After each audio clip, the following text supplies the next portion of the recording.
For decades, Made in China was stamped on products everywhere, on toys, electronics, and clothes. It meant cheap, mass-produced, and often low quality. In the 1980s and 90s, China became the world's factory, focused on quantity over quality. Western companies sent their designs, Chinese factories produced them quickly and cheaply. The result? Shelves in America and Europe filled with affordable goods, but also a reputation for disposability. Made in China became a warning sign, not a badge of pride. If you wanted quality, you looked for Made in Germany or Made in Japan. China was seen as a follower, not a leader. Even as Chinese factories improved, the old reputation stuck, but today that ghost is fading. The phrase Made in China is being redefined. It's no longer just about cheap toys and textiles, now it's about cutting-edge technology and creative design. Chinese brands are stepping forward, not just made in China but proudly Chinese. This shift is no accident. It's the result of decades of planning, investment, and a new vision for China's place in the world. The world's factory is becoming the world's design studio. The transformation is visible everywhere. The old story is being replaced by a new one. Made in China is no longer a punchline. It's becoming a mark of innovation. The change is reshaping global perceptions. China is no longer content to just assemble for others. It wants to invent, design, and lead. The world is starting to notice. The ghost of Made in China past is finally being laid to rest. A new era is beginning, and it's just getting started. Today, the evidence of change is everywhere. It's in the long lines outside toy stores and the sleek electric cars on city streets. Two products tell this new story: Labubu, a mischievous vinyl doll, and electric vehicles from brands like BYD and NIO. These aren't copies, they're original, cool, and proudly Chinese. Labubu is part of the art toy phenomenon, collectibles for young adults who see them as self-expression. People unbox them with excitement, share online, and trade them like treasures. Labubu has captured imaginations across Asia and beyond, representing a modern, playful Chinese export. On the other side, Chinese electric cars are making waves globally. Once ignored, brands like BYD now export worldwide, offering sophisticated, award-winning vehicles. These cars aren't cheap imitations, they're packed with smart tech and stylish design. What do a vinyl elf and an electric car have in common? Both signal a shift from Made in China to Created in China. China is no longer just assembling for others, it's inventing, designing, and building its own brands. This transformation is profound. It's changing how the world sees Chinese products. More importantly, it's changing how young Chinese see themselves. They're proud to buy these products. They see them as symbols of a new era. The narrative is shifting. China is setting trends, not just following them. The world is watching. And the story is just beginning. The future is being created in China. And it looks very different from the past. Labubu's story starts with Hong Kong artist Casing Lung, who created a world of whimsical monsters and elves. Labubu, a rabbit-like creature with a toothy smile, became a sensation when Beijing's Pop Mart turned her into a collectible art toy. Pop Mart's blind box strategy, buying without knowing which doll you'll get, made collecting Labubu an experience. Young, digitally savvy Chinese consumers embraced Labubu as more than a toy. It was a lifestyle. Pop Mart placed Labubu in high-end malls and robo-shops, making her a trendy icon. Soon Labubu was everywhere on desks, backpacks, and all over social media. But Labubu didn't stop at China's borders. Pop Mart expanded to London, Seoul, and Singapore, and Labubu found fans worldwide. For the first time, a Chinese character was a global cultural export. Labubu became a quiet ambassador for modern Chinese creativity. This is a reversal of the old one-way flow of culture from west to east. Now, a Chinese creation is loved for its artistic merit and charm. It's not about politics or economics, it's just a cool little elf. And it's helping change the world's perception of Made in China. Labubu proves Chinese pop culture can travel. It's a small but important shift. The world is taking notice. And it's only the beginning. While Labubu won hearts, Chinese electric vehicles conquered roads. Once a punchline, Chinese car now means innovation. BYD, starting as a battery maker, mastered EV tech and built reliable, stylish cars at lower costs.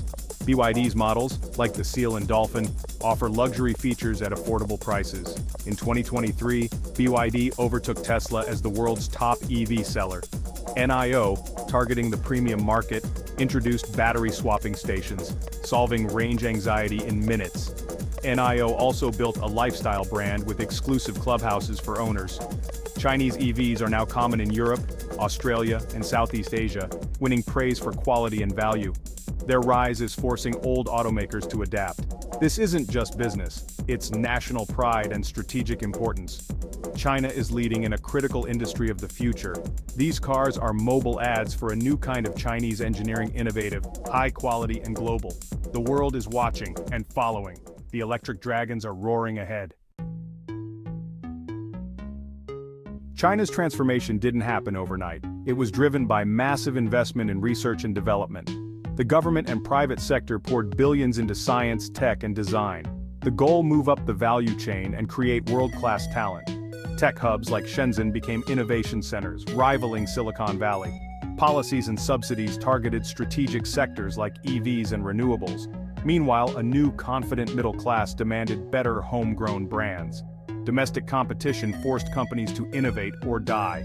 Global demand for clean tech gave China the perfect opportunity. The result? China could deliver high-quality EVs at scale and speed. It was the right products at the right time, a perfect storm for the rise of brand China. The real change wasn't just technological, it was a shift in mindset. For years, China's business model was imitation, not innovation. Shanzhai or copycat culture was everywhere. But as companies grew, they saw the limits of copying. True value comes from originality and trust. Brands like Huawei, DJI, and BYD invested in design, patents, and storytelling. Artists like Casing Lung led a wave of creative confidence. They wanted to express unique visions, not make cheap copies. This new mindset is visible in fashion, animation, and industrial design. Success stories inspire more investment and creativity.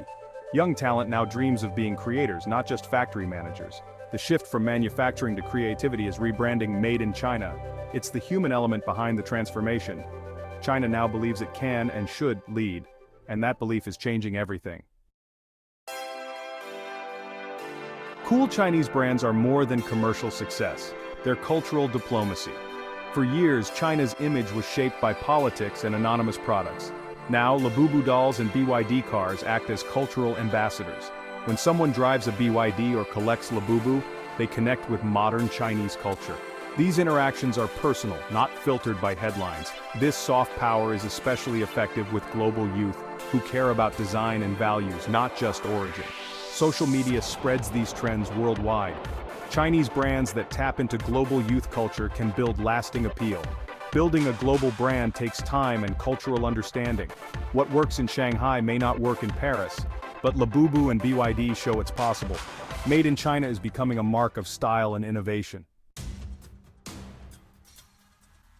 The rise of Chinese brands faces real challenges. As they grow, they face pushback, tariffs, trade disputes, and political tensions, especially from the US and Europe. Security concerns have already sidelined companies like Huawei. Being a Chinese brand can be a liability in some markets. Old stereotypes about quality still linger, especially among older Western consumers. One product failure could damage hard-won reputations. Competition is fierce. Rivals in America, Europe, Japan, and Korea are innovating too. To stay ahead, Chinese brands must keep investing and adapting. The global market is unforgiving. The journey from follower to leader is tough. Staying at the top is even harder.